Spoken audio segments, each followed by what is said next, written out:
디모데전서 6장 13절 보겠습니다.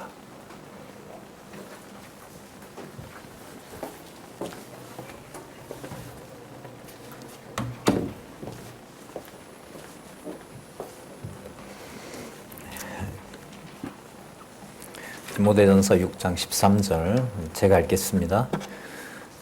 만물을 살게 하신 하나님 앞과 본디오 빌라도를 향하여 선한 증거로 증거하신 그리스도 예수 앞에서 내가 너를 명하노니 우리 주 예수 그리스도 나타나실 때까지 점도 없고 책망받을 것도 없이 이 명령을 지키라.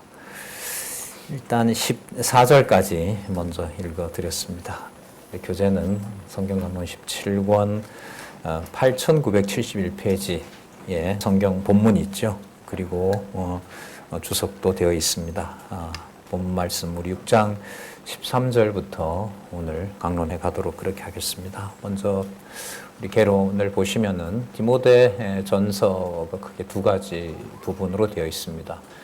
교회의 조직에 대한 원칙이 나와 있습니다. 원칙은 문장은 뒤로 갈수록 여호와로 가신다고 보시면 됩니다. 앞부분은 구체적인 내용과 관련된 거고요. 그러니까 디모데전서 1장 1절에서부터 3장 13절의 핵심 내용은 교회 조직입니다. 근데 그 교회 조직은 어디에 목적이 있냐 하면 원칙을 알려주십니다. 그러면 이 원칙은 뒷부분은 어디로 가냐 하면 바로 여호와에게로 갑니다. 문장을 읽으실 때 뒷부분으로 갈수록 제목을 보실 때 여호와에게로 모든 성경 개론은 안내한다 이렇게 보시면 됩니다. 그리고 3장 14절부터 6장까지 6장 21절까지는 바로 조직을 바탕으로 그 조직이 움직이도록 하는 원칙을 얘기를 하고 있습니다. 우리 눈에 보이는 것은 이제 교회의 조직이 조직된 대로 행정이 이루어지는 거구나. 여기에 머무는 것이고 우리의 관심은 거기에 머물 때가 참 많습니다. 그러나 성경 개론에서 원칙이라고 얘기하는 것은 그 원칙이 우리의 어떤 중심이나 우리의 감정을 벗어난 기록된 것이 인간이 파악하는 문자이지만 절대 진리, 하나님의 말씀으로 확증하고자 하는 안내를 이 저자는 창세기에서부터 계시록까지 기록을 해주고 있는 거죠. 거기에 바로 성경 권위가 있다고 할 수가 있습니다. 특히 우리 3장 14절부터 6장까지 나타난 내용은 바로 지도자에게 초점을 맞춥니다. 그러면 원칙이라고 하는 것이 교회의 재리의 제목을 보시면 무장과 관련이 되어 있는 거죠. 이때 무장이라고 하는 이 개념은 성경을 이해해야 쉽게 이해가 되는데 성경에서 찾아보면 우리는 이미 에베소에서 전신갑주라는 말씀을 들은 적이 있습니다. 그죠? 머리에서부터 발끝까지 하나님의 말씀으로 창세전에 하나님의 백성으로 또 그리스도의 지체로 그리고 아름다운 동력자로 데살로니가 전후서 후서를 좀 기억을 하면 교회의 연보를 늑탈하는 자들 가운데서 남겨준 연보로 고아와 방랑자와 그리스도가 오시는 날까지 손에 쥐어진 제물로 복음의 진리를 전파하는 일, 그게 데살로니가 전서였잖아요. 후서였고 그런 분들을 모아주신 것이 바로 투쟁과 관련된 체제라고 하는 디모데 전후서라고 보시면 됩니다. 그리고 이 내용의 체제는 한두 사람이 모인다 하더라도 오늘 나옵니다마는 진리의 말씀을 받은 그분들의 상황은 어느 세상 어떤 경우의 모임과도 비교할 수 없는 또 그 일을 본문에 들어가서 보면 디모데에게 바울보다가 자식과 같은 디모데에게 일체 양보 없이 양보하지 말고 주어진 일에 읽고 권하고 가르치는 일에 그 진리의 권위가 얼마나 높게 드러나는지를 알게 해주는 내용을 우리는 오늘 확인해 갈 것입니다. 6장 내용은 이제 마지막 그 조직과 행정의 마지막인데 미리 말씀드리면 말씀의 능력으로 주관해 나가는 일에 몰두하도록 저 끝에 여러분 요약 그 낱말들 보시면요. 알려줌, 또 어떻게 나와요? 당부함, 또 알려줌. 이게 여러분 교회에서 이렇게 우리 아까 오늘이 3부인데 우리 1부에 강의 들었고요. 1부 강론, 교회 개혁론, 2부 또 강론 들었고요. 찬송도 했고 3부 말씀 강론으로 또 와서 오늘 우리가 순서로 봤을 때 우리에게 하나님의 말씀으로 우리에게 알려주는 내용에 우리가 집중할 내용은 바로 세워주신 이 교회를 바로 어떻게 무장시키시며, 다르게 말하면 무장되어 있죠. 우리가 강론집에 잘 아시는 대로 창세전 그리스도 안에서 하나님의 자녀로, 아까 2부 강론에 보셨잖아요. 눈에 또 들어오던데 여호와 하나님이 약속한 대로 내가 강 만들어주고 금강도 만들고 에덴 동산도 만들고 생명과도 만들고 선악과도 만들고, 그 모든 성경 본문의 주어가 선명하죠. 누가요? 여호와 하나님이 쭉 이렇게 해 가신다는 것을 교회 체제를 통해서도 알려주신다는 겁니다. 양대근 장로님 약간 좀 힘드신가 봐요. 감정에 이렇게 하시는데, 다르게 좀 본다면은 그 체제 가운데 두시고 우리가 오늘 확인할 내용으로 보면, 그 체제가 감옥에 있는 바울이 봤을 때 실패한 것처럼 보이는 디모데가 목회하는 에베소 교회는 실패했다는 말을 할 수가 없죠. 그런 말 나오지 않습니다. 그러면 저 제목 틀리죠. 디모데 전후서가 교회 체제예요? 실제 내용으로 보면 다 와해가 됐는데요. 디모데 후서가 뭐 더 한대요.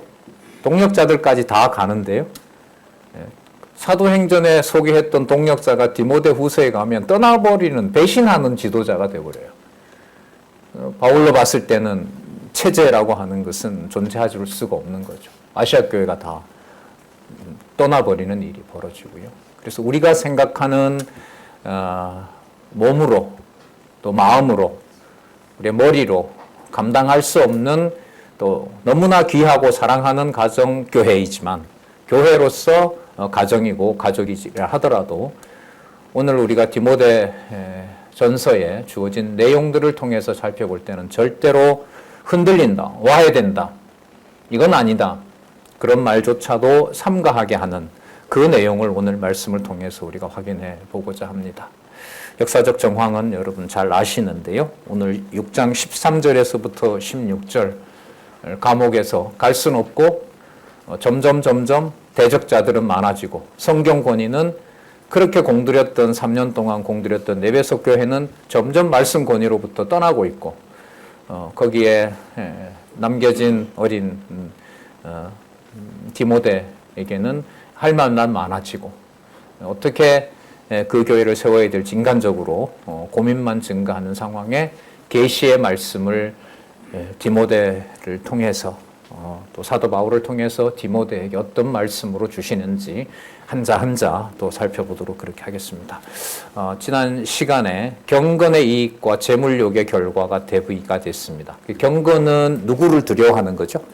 그렇죠. 여호와를 두려워하는 거죠. 그게 바로 경건입니다. 경외라고 얘기를 하죠. 그것과 무엇을 대조시켰냐 하면 돈사랑과 연관을 시켰어요. 그러니까 이게 참, 예수님도 약속을 하셨죠. 뭐와 뭐를 겸하여 섬길 수 없다. 재물과 하나님을 겸하여 섬길 수 없다. 우리가 얼마 전에 요한계시록 끝났는데요. 요한계시록에 가면 음녀가 마지막 쓰는 게 성도들을 매물 대상으로 삼습니다. 교회를 매물 대상으로 삼아요. 이게 마지막 그 수단으로 삼아버리죠. 그게 지나야 그리스도가 심판하러 오시더라고요. 이게 참 인간적으로 감당이 안 되죠. 넌 그거 이해가 되느냐? 안 됩니다. 저 못합니다. 그런 정황에다 넣어놓는데 그 상황에서 만왕의 왕 만주의 주를 소리친다고 나한테 믿음이 생기겠습니까? 아까 장로님이 얘기하신 대로 절박한 마음만 생기고 그 심지만이라도 꺼져 버린다면 말씀을 하나님의 절대적 진리로 알 수가 없는 거죠. 그런 마음으로 디모데에게도 사도 바울을 통해서 하나님의 말씀을 보냈다고 생각을 합니다. 그래서 하나님을 경외하는 것과 돈 사랑, 일만하게 뿌린 돈 사랑을 경계하면서 진리의 말씀이 절대적 가치이다. 내가 보낸 이 편지가 절대 가치다. 돈은 그래봤자 상대적인 것밖에 되질 않는다. 자, 그러므로 6장 13절에서부터 명령을 지키라는 말씀을 하죠. 이때 명령은 지금까지 디모데에게 또 에베소에 있는 성도들에게 보냈던 그 말씀에 더 열중하라고 하는 권면이 바로 명령을 지키라는 말씀입니다. 자, 13절에 여러분 한번 보시면요. 하나님을 소개합니다. 어떻게 하나님을 소개하죠?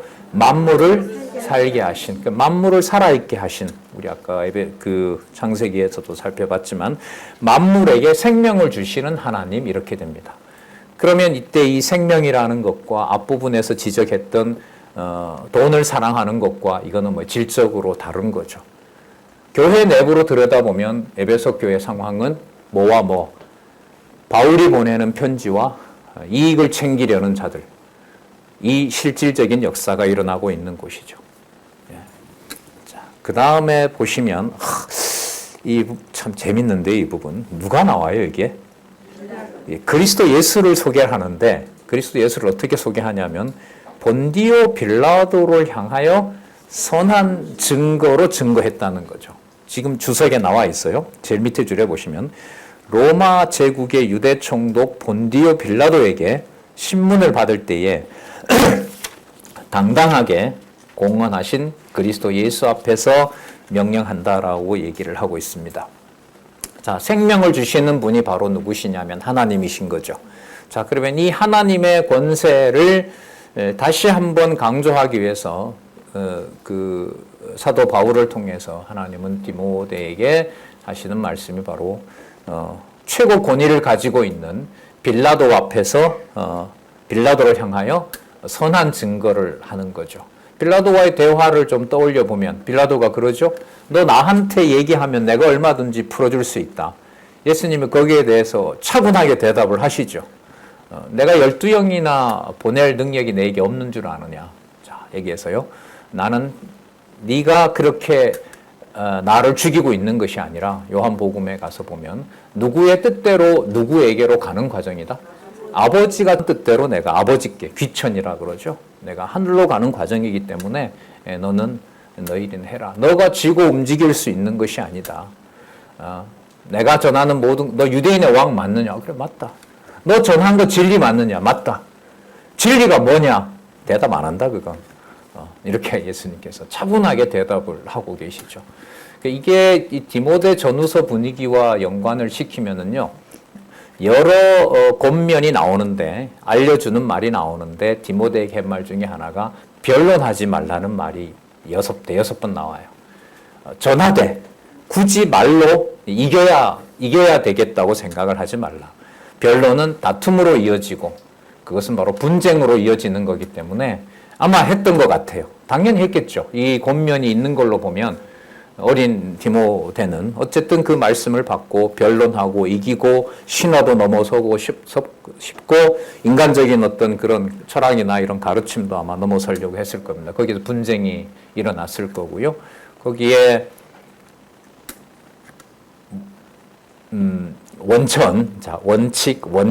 원칙에 대해서 누구를 소개해요? 빌라도 앞에 서게 했던 그리스도. 묻는 말에 정확하게 대답하고. 자, 우리 첫 시간에 그 강론 들으셨죠? 알려준다라고 하는 것은 뭐와 어떻게 알려주는 거죠? 예하는 것은 예다. 모든 것은 하나님의 정하신 뜻대로 되는 것이다. 그래, 맞다. 어떤 건 우리가 해야 된다. 그건 아니다. 예와 아니다를 분명하게 전달해 주는 것이 바로 말씀을 전하는 자의 교회 체제의 말씀의 권위가 드러나는 바로 분명한 현장입니다.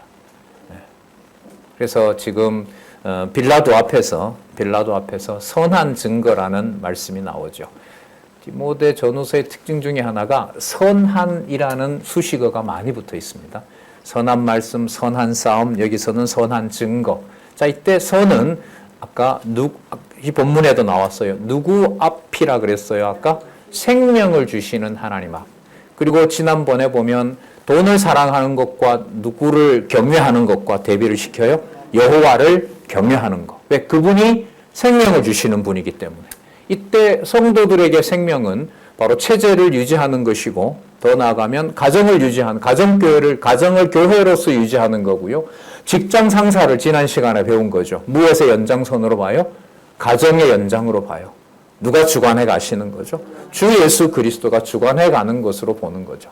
그럼 이 상황에서 생명을 주신다라고 얘기를 하는 증거는 뭐냐면, 부모가 자식 앞에서든, 자식이 직장 상사 앞에서든, 종이지만 주인 앞에서든, 누구의 이름? 아버지의 이름, 하나님의 이름을 증거하는 일에 그리스도가 곧 십자가에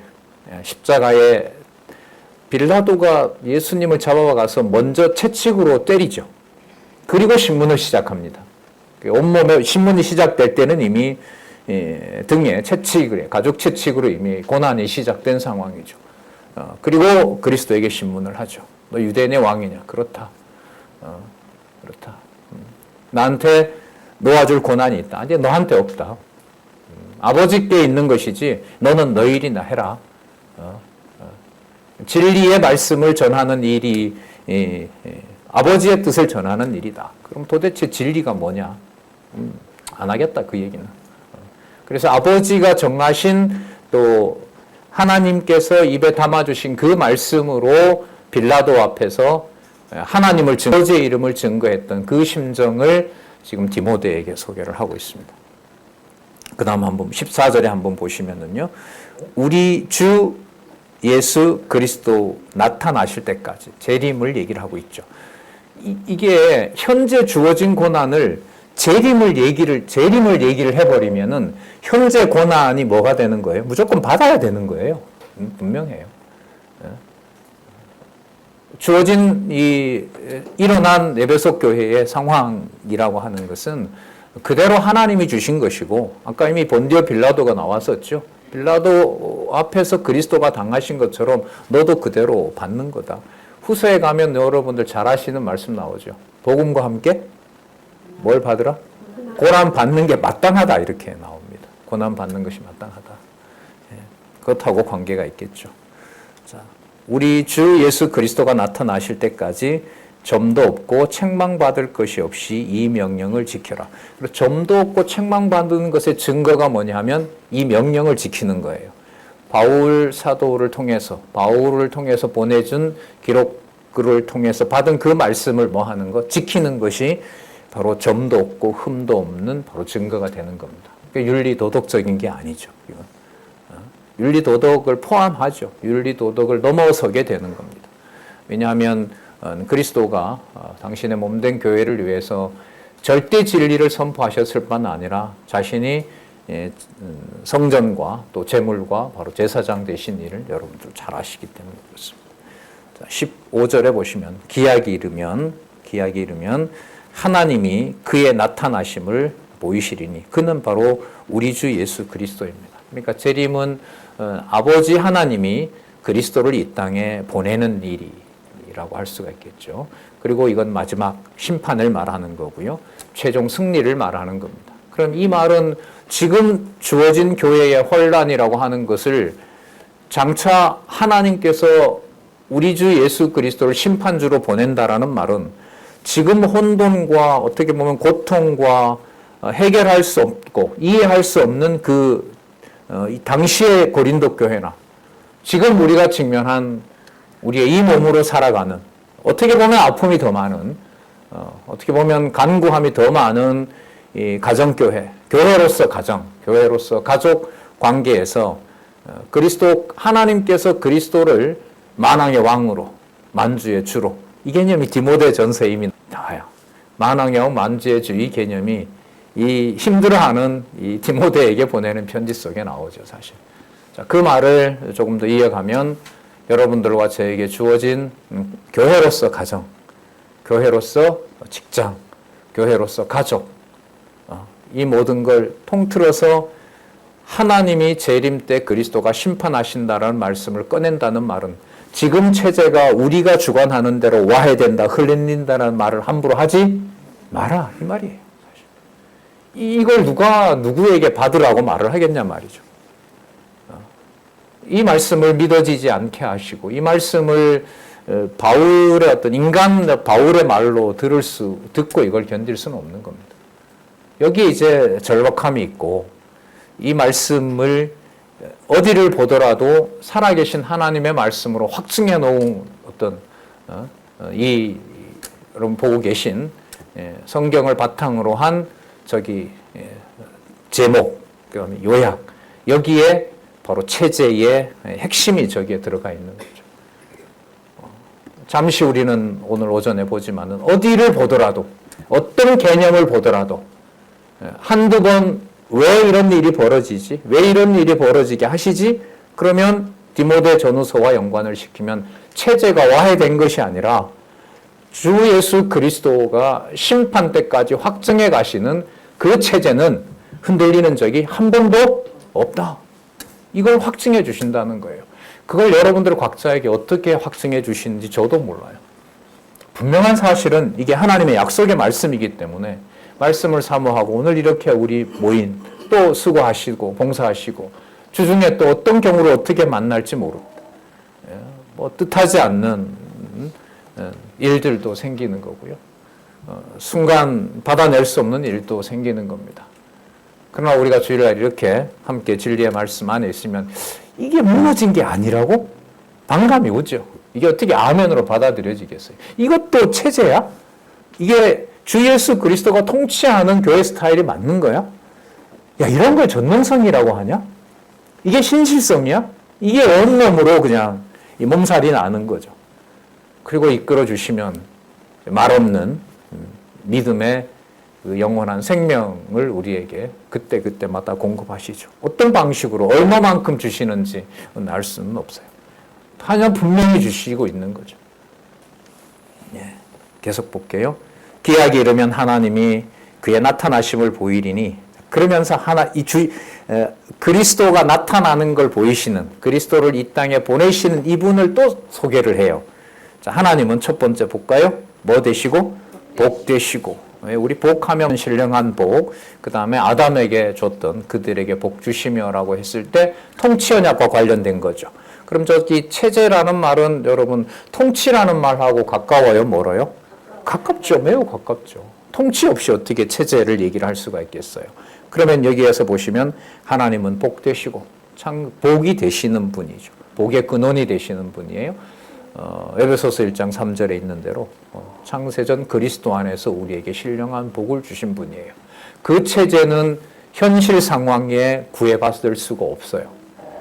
구애받지 않는 확증이 뭐냐면 디모데 전후서에서는 사도 바울을 통해서 보내진 진리의 말씀을 다 떠난다 하더라도 그 말씀을 전하는 일, 알려주는 일, 그게 바로 영원한 신령한 영생의 말씀 신령한 복의 증거가 된다는 겁니다.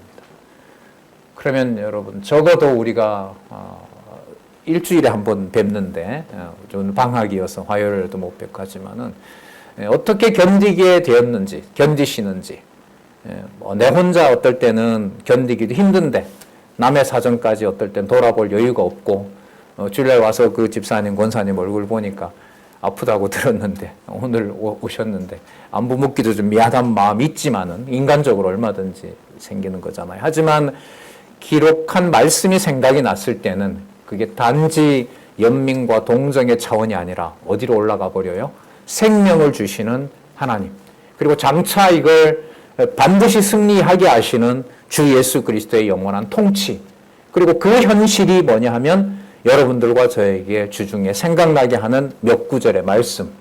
그게 우리의 영혼이 지상에 있는 것이 아니라 어디에 속해 있다고요? 하늘에 속해 있다. 그걸 강론집은 펼 때마다 창세전에 확증된 겁니다. 저기 도표대로 창세전에 여호와께서 언약하신 대로 성취되는 겁니다. 그러니까 우리가 보고 느끼는 대로 체제가 가정이 왜 이러냐, 가정교회라면 이건 돼야 되지 않느냐, 이런 우리의 모든 판단까지 넘어서게 합니다.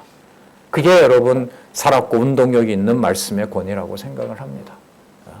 그걸 진리의 말씀이 가지는 어떤 권위, 뭐 우리 곧 나오겠죠. 절대 가치론 지금 집필하고 계시잖아요. 절대 가치, 어떤 것과도 비교할 수 없는 말씀 한 구절 속에 담겨 있는 의미가 온몸에 우리 사지백체를 통과하면서 관절과 골수를 쭉 쪼개는 그 일이 좀 덜 힘든 나나 더 힘든 지체에게나 살았고 운동력 있는 말씀으로 뭐한다? 역사한다. 저는 이게 말씀 운동으로 성도님들을, 지체들을, 동력자들을 보는 마음이라고 생각을 합니다.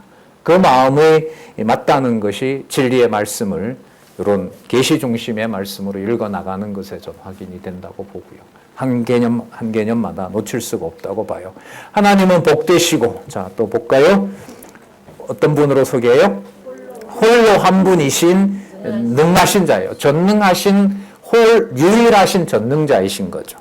이건 여러분 지난 시간에 나왔던 거하고 관계가 돼요. 그러니까 여기다가 뭘 빗대어 생각하지 마라. 돈하고 빗대지 마라. 일만하게 뿌린 돈과 빗대지 마라. 그러면 재정적인 문제로 에베소 교회가 다 끝이 난다 하더라도 바울 사도가 보내는 편지만 공급되면 이 체제는 무너진다라고 말할 수 있을까요? 없을까요? 이 경우만 해당될까요? 여러분과 제 가정교회도 해당될까요? 진짜요? 진짜입니까? 예. 덜 슬퍼하셨으면 좋겠어요. 예. 어떤 식으로 이끌어 가실지 몰라요. 분명히 살아계셔서 여기 있는 대로 복되시고 홀로 한 분이시고 전능하신 분이고, 그 다음 같이 보실래요? 홀로 한 분이신 자이면 그 다음 볼게요. 만왕의 왕이요 또 만주의 주라. 그러면 다른 어떤 가치와 비등하게 놓거나 다른 것과 바꾸거나 교체할 수가 없다는 거죠. 무엇이 살아서 역사하는 곳이라면, 예, 바울 사도를 통해서 전달된 그 말씀이 역사하는 한두 사람이 함께하는 곳이라면 그곳에는 바로 주 예수 그리스도가 통치하는 교회, 그게 여러분 저는 체제의 비밀이라고 생각합니다. 아까 여러분 교육개혁의 요절 기억나시죠? 교육의 핵심은 뭐라고요? 보혜사 성령께서 성도들로 하여금 어디에 있었던 것을 밝혀 보여주는 것? 창세 전에 있었던 비밀을 밝혀 보여주는 것 아닙니까? 이 비밀의 공식을 눈에 보이는 것으로 끼 맞추려고 하니까 맞춰지지 않는 거죠. 본래 있었던 것의 계시 사건으로 여기에 보시면 만왕의 왕, 만주의 주로 여기 이 맥락에 보면은요, 하나님이 사실 만왕의 왕, 만주의 주예요. 이 본문으로 보면. 하지만 이 주어는 나중에 계시록에 가면 누구에게 맞춰지죠? 오래전에 죽었고 저게 무슨 만왕의 왕이냐고 한 바로 어린 양에게 붙이는 호칭이 뭐죠? 만왕의 왕, 만주의 주입니다. 아주 저 부모는 왜 저래? 우리 부모는 다른 부모와 달리 우리 애도 좀 이런 경우는 좀 좋았으면 좋은데, 이런 상대적인 비교가 생길 수밖에 없죠. 부모에 대해서, 자식에 대해서, 또 아내에 대해서, 남편에 대해서. 하지만 오늘 이 말씀으로 보면 만왕의 왕, 만주의 주 예수 그리스도가 통치하는 체제는 진리의 말씀이 공급되는 한 바로 그곳은 절대적으로 완전하게 복의 근원이 되는 곳이 바로 어디다고요? 말씀 전해지는 바로 그곳이라는 겁니다.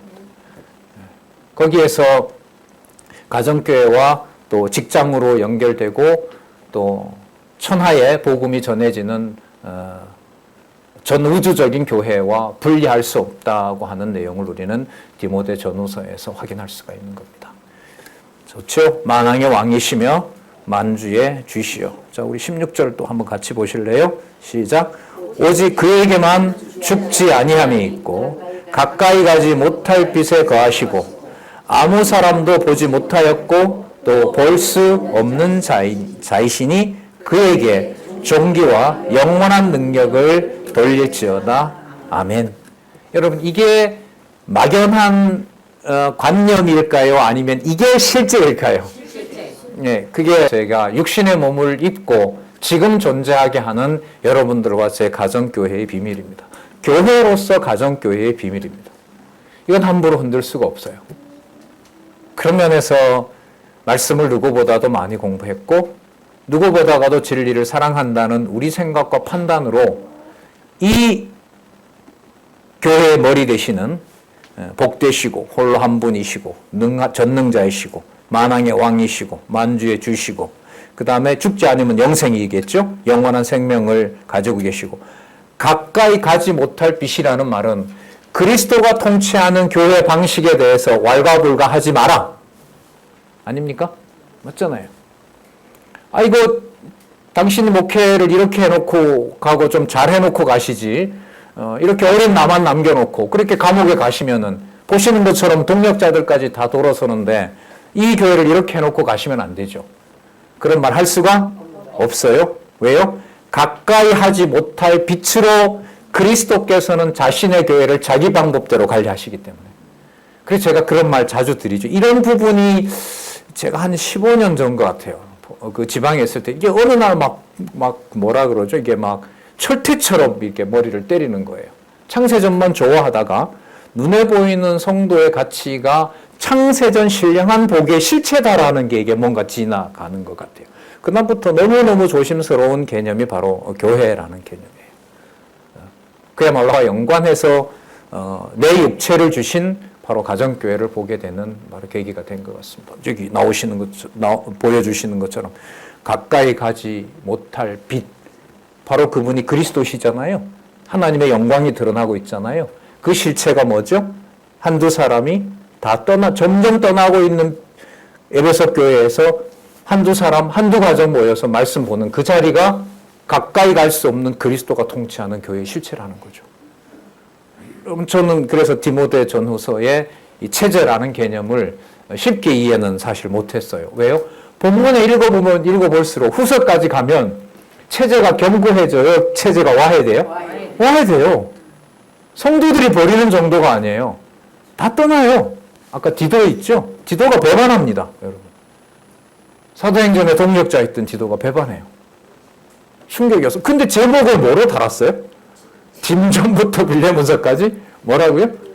교회 체제를 통한 뭐예요? 무장이잖아요. 그럼 도대체 저 무장은 뭘 말하는 걸까? 그걸 오늘 이제 여러분들에게 말씀을 드리는 거예요. 무장의 현장은 진리의 말씀이 소통되고 무더운 날 어떤 기분으로 어떤 상황에서 여러분들에게 말씀을 보게 할지 저를 비롯해서 바로 그 말씀의 능력이 역사하고 들릴 뿐만 아니라 소통도 하고 진리 안에서 교제도 하고 같이 땀 흘리며 밥도 준비하는 바로 그 교제와 진리의 수고 코이노니아, 디아코니아 아시죠? 디아코노스, 집사, 집분일 그 디아코니아와 코이노니아 속에 자 다시 한번요 가까이 가지 못할 영광스러운 그리스도의 빛과 바로 교회의 실체가 있습니다. 그게 저기 체제입니다. 저 체제예요. 차라리 이해가 안 되면 인간적인 표현이지만 차라리 이해가 안 되면 그냥 모든 판단을 스톱하고 깨닫게 해줄 때까지 기다리는 것이 낫지. 그게 이해가 안 된다고 억지로 그걸 내 기준대로 해석하고 뭐 하고 한다? 교회를 허물어 간다? 아니 너무 무서운 거예요. 이렇게 확신 있게 얘기할 수 있는 것은 제가 저지른 게 많아서 일단은 너무 비참한 순간들이 많고 진짜 감사합니다 하나님. 그 마음에도 진리의 말씀을 볼 수 있는 여지를 주셔서 너무너무 감사하다는 생각이 많이 듭니다. 가까이 가지 못할 빛에 가시고 또 나오죠. 아무 사람도 보지 못하였고 또 뭐 할 수 없어요? 볼 수 없는 자예요. 그리스도를 사람의 생각과 판단으로 볼 수 없듯이 그리스도의 몸된 체제를 이루어가는 교회도 우리가 생각하는 방식으로 함부로 생각할 수가 없다는 거예요. 너무 강하지 않아요? 자, 그러므로 이렇게죠. 그러므로 그에게 하나님께 무엇과 뭐를 돌릴 수밖에 없다. 존귀와 영원한 능력을 돌릴 수밖에 없다. 영원한 실체, 교회의 비밀, 여러분 그게 교회 행정의 원칙입니다.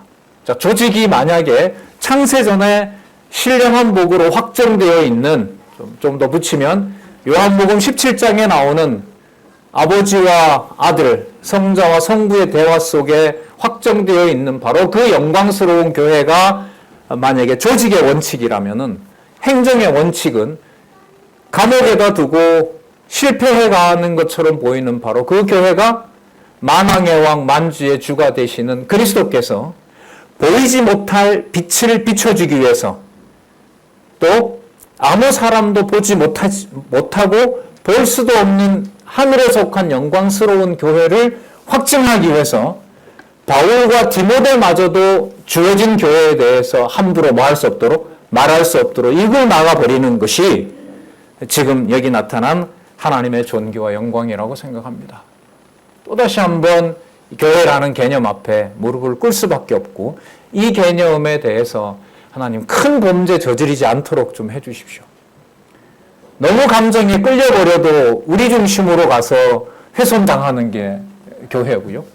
또 내 기준에 너무 안 맞아서 내가 어떤 큰 상처를 받은 어떤 곳이 바로 사랑이라는 교회라는 것 때문에 내가 또 접근할 수 없는 그 양쪽을 하나님께서 오직 진리의 말씀으로만 붙잡아 주기를 간절히 원하는 거죠. 이 심정으로 이 말씀을 디모데에게 복음을 전하고 있다. 이런 교감도 좀 생기는데 글쎄 여러분들도 그렇게 되면 좋겠습니다. 그 다음 보도록 할까요? 자, 재림을 보여줄 하나님에 대해 알려주시면서요. 다시 한번 6장 17절에서부터 21절까지 아까 16절에서 존귀와 영광, 영원한 능력을 돌릴지어다 하면 이러면 여러분 거의 편지 마치는 거 아니겠어요? 전 이런 게 재밌어요. 제가 실력이 이런 게 아니고요. 아주 이게 지적인 이 뭐라 그러죠? 이 욕심이 많아가지고 이렇게 끝나면 좋을 텐데 왜 이렇게 끝나지? 예. 이게 열매로 맺혀지지 않으면 그냥 이 지적인 유희가 되는 거고요. 자, 다시 한번 돌아와서 6장 17절부터 21절까지 저기 제목 요약 한번 볼게요. 누구를 경계해요? 부한 자들의 지침 및 지도자의 임무에 대해서 얘기해요. 여러분 이때 부한 것은 맥락으로 봤을 때 창세전 신령한 복에 대한 부함이 아니라 뭘까요? 세속적인 부함이겠죠. 그리고 지금 계속 대비를 시키고 있어요. 일만하게 뿌리인 뭐와 돈과 여기 하나님 경외와 이번 시간에는 만왕의 왕 만주의 주가 되시고 생명의 근원이 되시고 복 되시고 홀로 한 분이신 전능하신 하나님과 지금 누구를 대비시켜요? 부한자. 그러면 이 맥락에서 에베소 교회가 겪는 문제를 알 수 있죠. 더 나아가면 장안중앙교회에 바로 우리 교회 동력자협회 다른 교회보다가 더 많은 부를 주시고 하나님께서 시험하고 있는 거. 이거는 체제와 연관해서 체제 무장과 관련해서 신령한 교회의 주관자 되시는 그리스도의 통치, 만왕의 왕, 만주의 주와 관련된 직접적 테스트가 저는 이루어지고 있다고 생각합니다. 여기에 말씀이 공급되지 않는다. 무서운 거죠. 자, 보겠습니다. 내가 그러므로 정도도 해도 될 것 같아요. 존귀와 영광을 마땅히 돌려야 되는 것이다. 자, 그러면 이렇게 연결해도 되겠죠. 내가 이 세대의 부한 자들을 명하여 자 어떻게 하라 그러죠? 뭘 많이 가지고 있다고? 재물 많이 가지고 있다고. 자기가 상전이라고. 높이지 말고 정함이 없는 재물에 소망을 두지 말고. 역사적 배경으로 보면 당시 사도 바울이 이 글을 쓸 때는 여러분 로마의 예루살렘 공략이 시작됩니다. 예루살렘에 없다고 유대인들 안전한 게 아닙니다. 어디에 있든 예루살렘의 사람들 다 잡아들입니다. 로마가. 그렇기 때문에 또 그 와중에 교회에서 이 일을 취하려고 하는 자들이 있는 거죠. 진짜 하나님 진노 무섭죠. 그리스도의 약속이긴 하지만. 그런데 더 감사한 것은 이 와중에 그냥 두지 않고 또 뭘 보내요? 전서 보내고 후서 또 보내요. 자, 정함이 없는 재물에 소망을 두지 말고 오직 우리에게 모든 것을 어떻게 주시는 후히 주사 누리게 하시는 하나님께. 그럼 여러분 여기서 주시는 것은 돈일까요? 아니죠. 무엇일까요? 아까 나왔던 거. 만왕의 왕 만주의 주 되시고 홀로 계시고 복 되신 바로 하나님께서 그 아들을 마지막 날에 반드시 보내신다는 확신. 그게 여러분들과 저에게 주어진 확신이기도 하죠. 자, 18절. 자, 무슨 일이죠? 선한 일. 그 다음 또 볼까요? 선한 사업. 그럼 이제 선은 드러났어요. 여러분 여기서 이제 말씀드릴게요.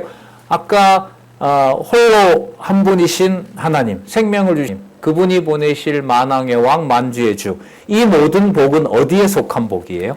하늘에 속한 복이죠. 그러면 지금 선한 일과 선한 사업은 어디에다 섞으면 안 돼요? 부한 자들에게 섞으면 안 되는 거예요. 이게 맥락으로 보면. 그리고 지난 시간에 나왔던 어디하고도 단절시켜야 돼요. 돈 사랑하고도 연결 끊어야 돼요. 이게 여러분 꼼꼼히 읽어야 될 말씀의 어떤 독서 방법이기도 해요. 이 선한 일에서 세속적인 어떤 것으로 여기다가 연관을 시키면 안 돼요. 두 번째, 세속적인 걸 내가 끊고 싶다고 끊을 수 있을까요? 없어요. 그건 없어요. 왜? 만왕의 왕 만주가 주관해 주셔야 돼요.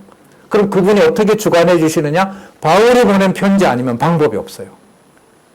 그래서 여러분 지금 토론도 하고 우리가 향후 교육 방법을 알아보는 것 가운데 핵심이 뭐냐면 스스로 모든 성도님들이 스스로 말씀을 볼 수 있도록 어떻게 안내할까? 우리 지금 실무 장로님 권사님으로 고민하고 계시잖아요. 어떻게 잘 분배해야 그냥 와서 그냥 수동적으로 있는 게 아니라 스스로 말씀을 볼 수 있도록 안내를 해줄까? 네. 올해들도 고민하고 계시는 것 같고요. 저자도 고민하고 계시는 것 같고. 네. 자, 계속 보겠습니다. 선한 일을 행하고 선한 사업에 부하고 당연하겠죠? 나눠주기를 좋아하며 동정하는 자가 되게 하라. 여기에서 여러분 보낸 진리의 말씀을 빼고는 생각할 수가 없습니다. 선한 일과 선한 사업, 그럼 앞부분에 나왔던 선한 싸움까지 다 들어와요. 선한 일, 선한 싸움, 선한 사업 전부 뭐와는 단절시키게 돼요? 부한 자들이 가지고 있는 재물하고 단절시키게 됩니다. 그러니까 세속적인 어떤 것과 전혀 섞이지 않도록 하는, 아까 뭐도 없고 뭐도 없다 그랬어요? 조금 전에 점도 없고 흠도 없죠. 점도 없고 흠도 없다는 말은 바로 어떤 말씀을 말하는 거죠? 거룩한 말씀. 어디와 구분되는 말씀?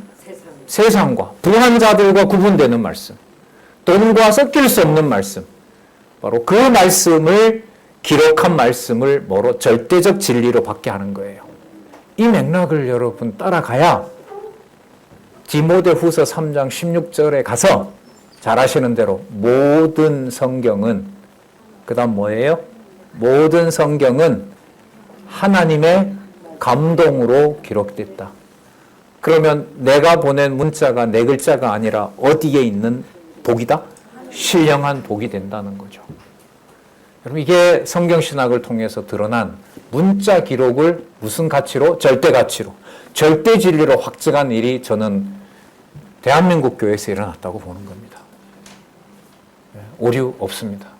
논리적 오류 없습니다. 놀라운 일이 벌어진 겁니다. 그게 여러분들과 제 삶에서 내 육신이 속해 있는 그 교회를 마음대로 말할 수 없게 만들어 놓는다? 내 마음대로. 무서운 데입니다. 저는 이 교회라는 개념, 경례라는 개념하고 맞물려 간다는 것을 디모데 전후서 공부해서 배우게 됐습니다. 다시 한번 여러분들도 같이 확인하시리라고 보고요. 그 다음 또 나오죠.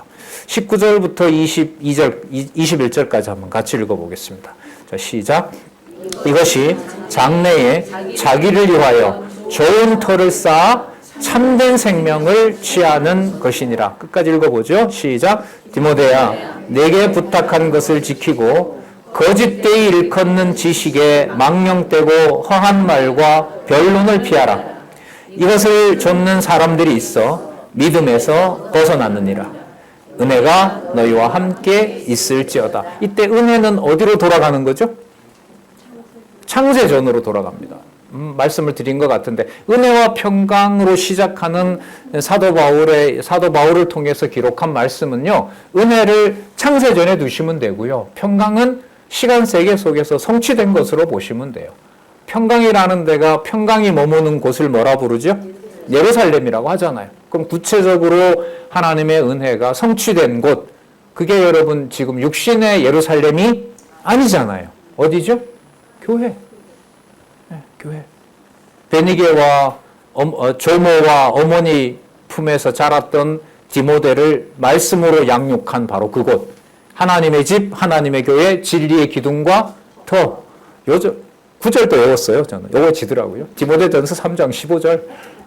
디모데전서 3장 15절이 있어야 디모데후서 3장 16절이 연관이 되는 거예요. 네. 왜? 성경 권위가 거기에 확증이 되니까요. 여러분, 이 말씀도 놀랍죠? 19절에 보면. 자, 18절 참 따라와 보세요. 선한 일, 또 선한 사업. 자, 19절에 보면 무슨 터? 선한 일과 선한 사업이 일어나는 곳이니까 무슨 터가 돼요? 좋은 터. 여러분, 좋다, 선하다 이거 전부 같은 말이에요. 언어로는. 헬라어는 다 같은 말이에요. 그러니까 선한 일, 선한 사업, 선한 터, 선한 터에서 뭐가 있다고 그래요? 참된 생명, 영원한 생명. 앞부분 우리 확인했잖아요. 여러분, 바로 이곳이, 이 실체가 갈 수 없는 감옥에 갇혀있는 사도 바울이 진리의 말씀으로 교제하고 있는 키로 떨어진 어려움에 처해 있고 바울의 명성을 떨어뜨리고 있는 인간적으로 바로 그 에베소 교회의 비밀이 바로 지금 담겨있는 이 말씀입니다. 선한 일이 일어나고 있고요. 선한 사업이 일어나고 있고요. 그것은 선한 터가 되는 거고요. 참된 생명, 우리 지난 시간에 확인했죠? 영생, 진리의 말씀 곧 영생이라 이 말씀 나왔었습니다. 자, 그러므로 결론을 디모데에게 한마디 한다면 뭐라고 얘기를 할까요? 뜻대로 하는 게 교회 체제 아니다. 보내준 것에 더 열중했으면 좋겠다. 그거 아니겠어요? 아까 돈 문제는 경계했잖아요. 그죠? 거기에 너무 휩쓸려서 누가 참된 과부인지 거기 주려고 그게 본질이 아니다. 말씀에 치중하고 보내준 말씀 읽는 것과 권하는 것에 아직 후서가 남아 있으니까요. 지금 예고대로 분위기는 디모데 후서는 더 악화됩니다. 더 떠나요. 더 떠나고 전서의 교회에 문제를 일으켰던 자리 또 언급이 돼요. 그 사람들이 이게 악한 행위가 잠재워지지 않는 거예요. 그리고 잘 아시는 디모데후서 3장에 가면 하나님의 말씀은 성령으로 하나님의 감동으로 기록되사 해서 절대 진리의 말씀을 확증하는 걸로 연결이 되고 그게 교회 체제와 관계됩니다. 여러분 이렇게 보면 교회 동력자 협회 말씀운동 지난 역사 43년, 79년으로 제가 알고 있는데요. 79년으로 보면 45년의 역사, 그 역사 속에 어느 교회보다 어떤 성도들보다가 몇 배 이상의 복음이 공급되어 있는 실체, 그 교회의 실체의 확증을 우리는 또 한 번 오늘 같이 하게 됩니다. 나머지 한번 볼까요? 그렇다면 디모데야, 내게 부탁한 것을 지키고, 이때 부탁한 건 뭘까요? 지금까지 기록한 모든 것. 어디에 있는 최고선? 하늘에 있는 최고선. 그 최고선의 실체는 말씀 소중하게 여기는 한두 가정, 그거 무시하면 안 된다. 내게 부탁한 것을 지키고, 그 다음 거짓되이 일컫는 지식들, 이게 거짓 지식이죠. 거짓 지식. 그러면 거짓 지식의 판단 기준은 본문으로 보면 뭐 하는 거예요? 이득을 취하려는 자. 자기 이익을 위하여 경건하진 않지만 경건을 이익의 재료로 삼는 자들. 그리고 하늘에 속한 진리의 말씀으로 성경을 보지 않으려는 자들. 그런 거짓 진리에 대해서 거짓되이 일컫는 지식에, 그다음 볼까요? 망령되고, 망령된다는 말은 하나님의 집인 교회를 뭐 하는 거예요? 훼손하거나 같이 하락을 시키거나 바로 그것을 폄하하거나 하는 그 행위가 바로 거짓되이 일컫는 지식에 망령되고, 저 허한 말과 마지막에 보면 뭘 피하라 그래요?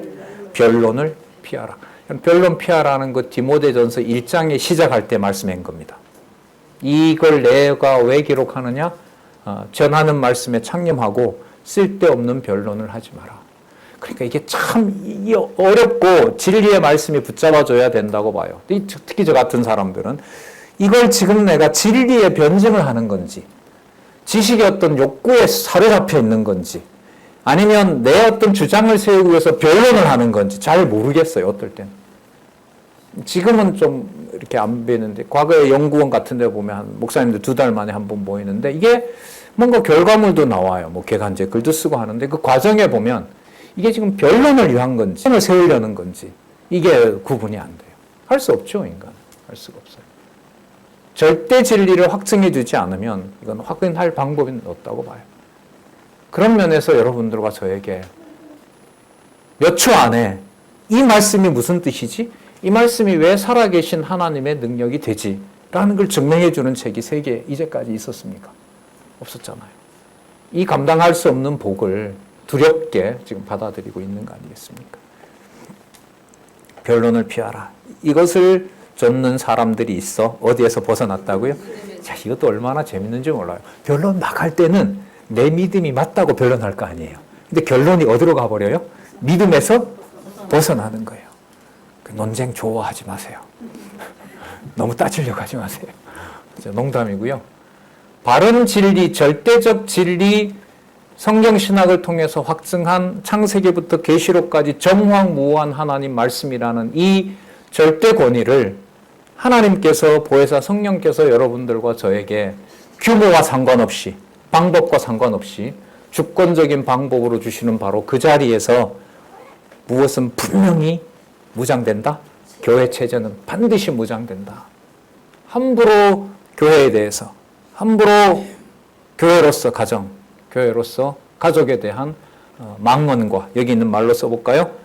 망령되고 허한 말과 잘났니 못났니 변론 가운데서 자유로워지기를 원하고요.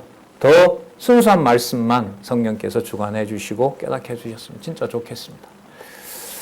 네, 기도하겠습니다. 하나님 아버지 감사합니다. 권위 있는 말씀, 두렵고 떨리는 말씀 다시 한번 우리 진리의 교제 나눌 수 있도록 허락해 주셔서 감사드립니다. 하나님 아버지 지켜주시옵소서. 너무나 귀한 것을 주셨고 감당할 수 없는 것을 주셨습니다. 사람의 능력으로 지킬 수가 없사오니 무한한 은총 가운데 무한한 긍휼을 베푸셔서 함께하고자 하는 모든 동력자들과 지체들, 우리 다음 세대 후배들까지 진리의 말씀을 더욱 사랑할 수 있도록 우리를 보호해 주시옵소서. 예수님의 이름으로 기도드렸습니다. 아멘.